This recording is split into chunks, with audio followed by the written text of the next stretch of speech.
Hello বন্ধুরা, নানান ব্যঞ্জনে তোমাদের সকলকে স্বাগত জানাচ্ছি। আজ বিকালের টিফিন বানানো হবে। এখানে বাঁধাকপি, গাজর আর এখানে পেঁয়াজ একদম ঘরোয়াভাবে বানানো হচ্ছে। আর এখানে রসুন আর কাঁচা লঙ্কা আর আরও রসুন ছোলা হচ্ছে।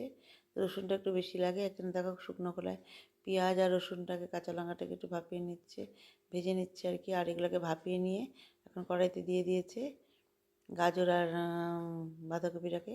আর এখন এর মধ্যে চাট মশলা দিয়ে দিচ্ছে, আর সামান্য লবণ দিয়ে দিয়েছিল আগে। আর এখন সব চাট মশলা দিয়ে দিচ্ছে, দিয়ে এটাকে এখন নাড়িয়ে আরও কিছুক্ষণ মজিয়ে নিয়ে তারপর নামিয়ে নেবে। তো নতুন বন্ধুরা তোমরা যদি দেখে থাকো তাহলে প্লিজ একটু আসবে, পাশে আসবে আর কমেন্টস করবে কোথার থেকে বলছো, তাহলে ভালো লাগে। আমার এটা মানে কি কোথায় থাকে, অনেক দূরে থাকলে খুব মানে কোন জায়গায় থাকে খুব ভালো লাগে শুনতে। আর এখন দেখো এখানে আমার হাজব্যান্ড এখানে লুচি বানাচ্ছে, এটা আমার হাজব্যান্ড বানাচ্ছে সবগুলো। তো প্রথমে এই যে বাটি দিয়ে আর যে কোটার মুখ দিয়ে বানাচ্ছিল, তো এগুলোকে বেশি ভালো হয়নি, তো এগুলোকে এখন এই যেভাবে বসিয়ে দিয়েছে পুর ভরিয়ে।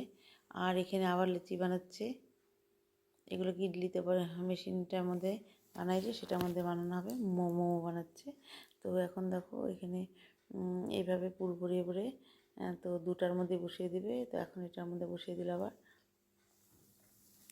তো এইভাবে মোমো বানানো হয়ে গেল। তো বন্ধুরা তোমাদের যদি ভালো লেগে থাকে প্লিজ কমেন্টস করবে আর আমার পাশে থাকবে সবাই।